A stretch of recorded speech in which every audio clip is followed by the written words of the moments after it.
இறையேசு கிறிஸ்துவில் அன்புமிக்க எனதருமை சகோதரமே, நீங்கள் இன்று மகிழ வேண்டும், நீங்கள் இன்று அக்களிக்க வேண்டும். ஏனென்றால் ஆண்டவர் இன்று உங்களை ஆசீர்வதிக்கின்றார். அன்பு ஆண்டவரே, இதோ இந்த இறை வார்த்தையை கேட்டுக்கொண்டிருந்த மக்களை உம்முடைய பாதத்திலே தருகின்றேன், ஆசீர்வதியும். ஆண்டவரே, இவர்களுக்கு உம்முடைய அருளை மாற்றலையும் தாரும். உம்முடைய அருள்கரம் இவர்களை தொடர்ந்து வழி நடத்தட்டும். இந்த இறை வார்த்தையின் ஆற்றல், வல்லமை, அபிஷேகம் இந்த மக்களுக்கு கிடைக்கட்டும். இந்த இறை வார்த்தையின் மூலமாக இவர்களுடைய குடும்பத்திலே விடுதலைகள் கிடைக்கட்டும். பாவக்கட்டுகளிலிருந்து, சாத்தானின் சூழ்ச்சிகளிலிருந்து, கடன் தொல்லைகளிலிருந்து, தவிர்க்க முடியாத பிரச்சனைகளிலிருந்து ஆண்டவரே இவர்களுக்கு இன்று விடுதலையை தாரும். உம்முடைய அருள்கரம் தொடர்ந்து வழி நடத்தி ஆண்டவரே இவர்களை பாதுகாத்து வழி நடத்தும். ஆமீன். அன்புமிக்கவர்களே, இன்றைய நாளிலே நாம் தியானிப்பதற்காக எடுத்துக்கொண்ட இறைவார்த்தை தொடக்க நூல் 8ஆம் அதிகாரம் 20-21 இறைவார்த்தைகள். நோவா ஆண்டவருக்கு ஒரு பலிபீடம் கட்டி அதன் மேல் எல்லா வகை தக்க விலங்குகள், தக்க பறவைகளில் இருந்து எடுக்கப்பட்டவற்றை எரிபலியாக செலுத்தினார். கடவுளுக்கு நோவா ஒரு பலிபீடம் கட்டி மதிப்பு கொடுத்தார். மதிப்பு கொடுத்தது மட்டுமல்ல, அவரிடம் இருந்த நல்ல கால்நடைகள், விலங்குகள், பறவைகளிலிருந்து முதல் தரமானவற்றை கடவுளுக்கு பலியாக கொடுத்தார். எனது பலியை கடவுள் இன்று ஏற்றுக்கொள்வார் என்று நாம் நம்ப வேண்டும்.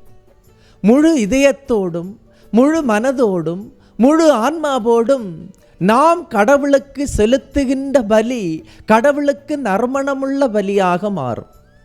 இறைவார்த்தை 21 சொல்லுகின்றது, ஆண்டவர் நறுமணத்தை நுகர்ந்து தமக்குள் சொல்லி கொண்டது, மனிதரை முன்னிட்டு நிலத்தை இனி நான் சபிக்க மாட்டேன், இப்பொழுது நான் செய்தது போல இனி எந்த உயிரையும் அழிக்க மாட்டேன் என்று அந்த இறைவார்த்தை சொல்லுகின்றது. ஆக செலுத்தப்பட்ட பலியின் நறுமணம் கடவுளின் பாதத்தை எட்டியது. அது அவருக்கு மகிழ்ச்சியை கொடுத்தது. ஏனென்றால் முழுமையாக கடவுளுக்கு உகந்த பலியை நறுமணமாக செலுத்தும் போது கடவுள் அந்த பலியில் மகிழ்கின்றார். அதனுடைய பலன் என்னவென்றால், இனி நான் நிலத்தை சபிக்க மாட்டேன், இனி நான் எந்த உயிரையும் அழிக்க மாட்டேன் என்று கடவுள் திருவுளம் கொண்டார் என்று இறைவார்த்தை சொல்லுகின்றது. உனது இறைவார்த்தை பலியை கடவுள் கேட்பார்.